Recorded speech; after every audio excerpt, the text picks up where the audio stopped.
ओम शांति। बाबा अंत के समय के लिए हम बच्चों को इशारा देते ही रहते हैं, लेकिन आज का बहुत खास प्रश्न है और जो बाबा ने बताया है। कई बच्चों के मन में संकल्प चलता है कि अंत के समय में भोजन मिलेगा, नहीं मिलेगा, नहीं मिलेगा तो क्या होगा, जीवन कैसे चलेगा।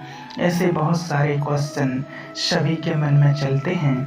तो आज जानते हैं कि बाबा ने उसको क्या स्पष्ट किया है। देखिए, एक बार मधुबन में कुछ प्रमुख सेवा केंद्रों की मुख्य बहनें वरिष्ठ दीदियाँ आपस में चर्चा कर रहे थे, बैठे हुए थे, उनका मीटिंग चल रहा था और इस बात की चर्चा चल रही थी कि बाबा बच्चों को कहता है कि बच्चे, एक समय ऐसा आएगा कि पांचों तत्व इकट्ठे ही उपद्रव मचाएंगे। पांचों तत्व एक साथ, कहीं आग लगेगी, कहीं भूचाल आएगा, कहीं बाढ़ लगेगी, कहीं तूफान आएंगे, प्रकृति के प्रकोप होंगे। तो अब सोचिए, ऐसे समय पर हम अपना बचाव कैसे करेंगे। तो इतने में किसी ने कहा कि बचाव की तो बात पीछे छोड़िए, अगर ऐसी मूसलाधार बरसात हो या कुछ वातावरण में प्रदूषण इतना फैल जाए कि हमारा अनाज ही प्रदूषित हो जाए, हम बच्चे तो सही लेकिन कुछ खा भी ना सकें, तो फिर हमारा जीवन कैसे चलेगा। तो एक बहन ने कहा, भाई इसमें तो मैंने कुछ प्रैक्टिस करना शुरू कर दिया है।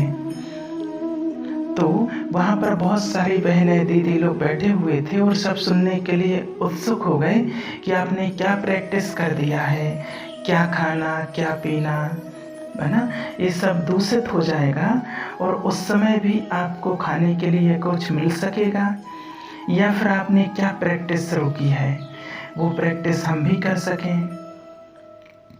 तो फिर उस बहन ने अपना अनुभव सुनाया कि मैंने ऐसा सोचा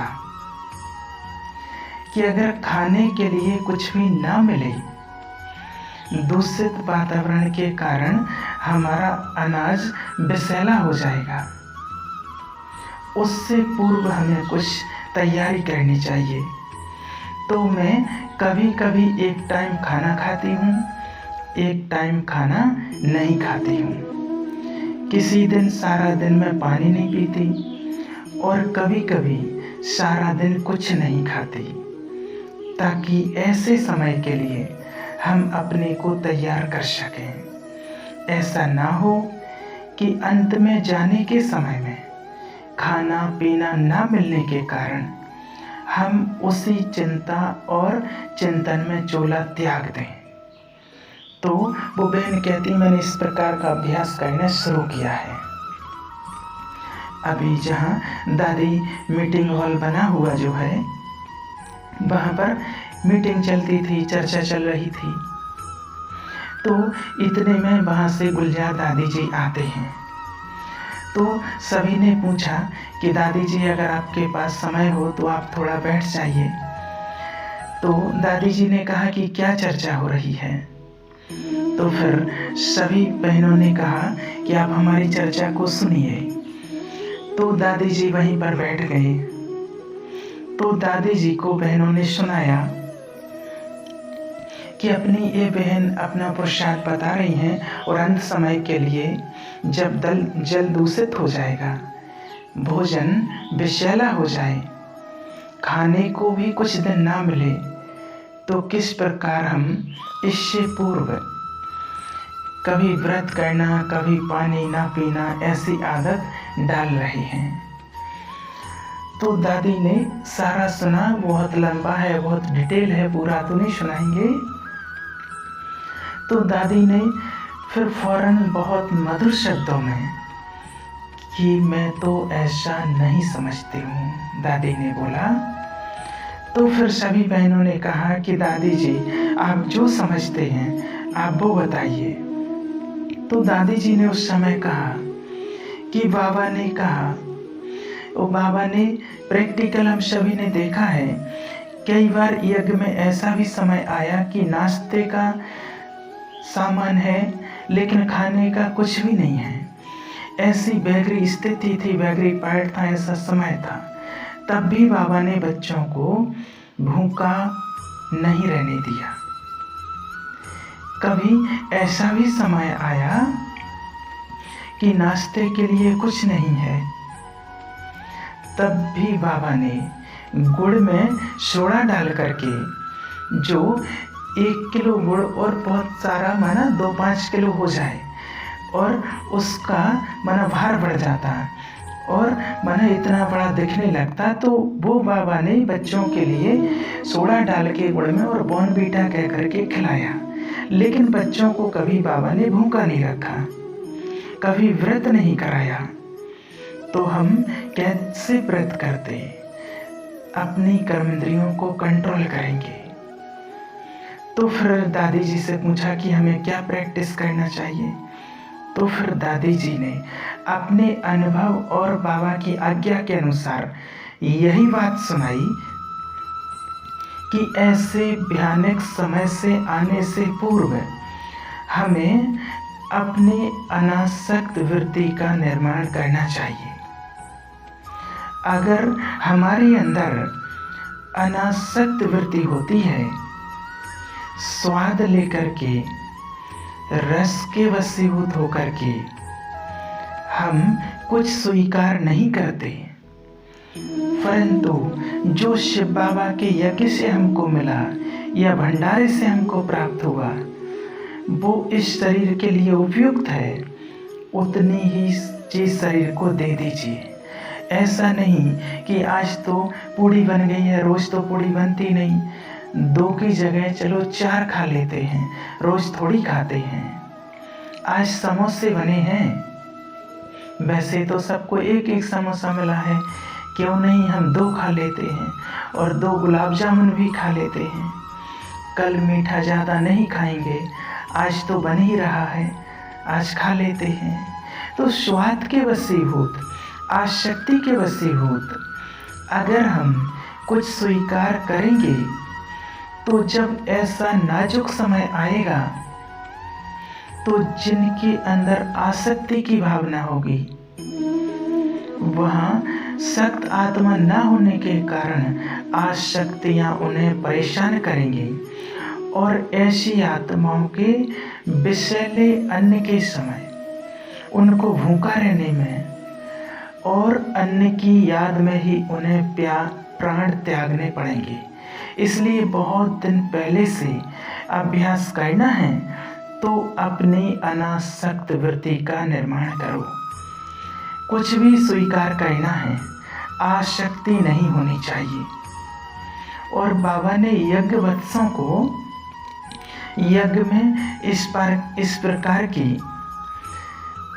स्थिति बताई है, समझाया है कि जब ज़्यादा खाने पीने को नहीं था, तब बाबा ने एक बार खीर के साथ सबको कहा था कि दूध में चावल डाल के जो खीर बनती है, कि आज सभी बच्चे खीर के साथ भोजन करेंगे, आज और कुछ भी नहीं मिलेगा। साकार बाबा ने कहा।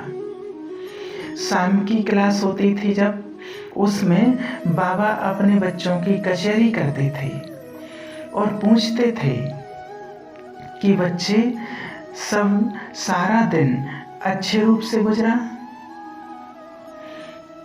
किसी ने कोई भूल की हो, किसी से गलती हो गई हो, या किसी ने किसी की कोई भूल देखी हो, तो वह बताओ। तो एक बहन ने हाथ खड़ा किया, कहा बाबा, आज बाबा ने आपने सुबह कहा था कि खीर के साथ भोजन खाना है। बाबा मैंने तो खीर भी नहीं खाई, मैंने तो पापड़ के साथ रोटी खाई। बाबा ने कहा कि तुम्हारी पापड़ में आसक्ति थी, तुम्हें खीर अच्छी नहीं लगती थी, इसलिए तुमने पापड़ से खाई। ये तुम्हारा कोई त्याग नहीं है।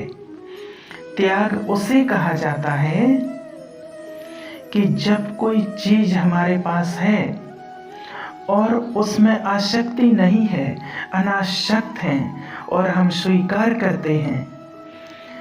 अगर खीर तुम्हारे शरीर को नुकसान नहीं देती थी तो तुमने खीर छोड़कर पापड़ से खाई और ये अपनी महानता दिखा रहे हो।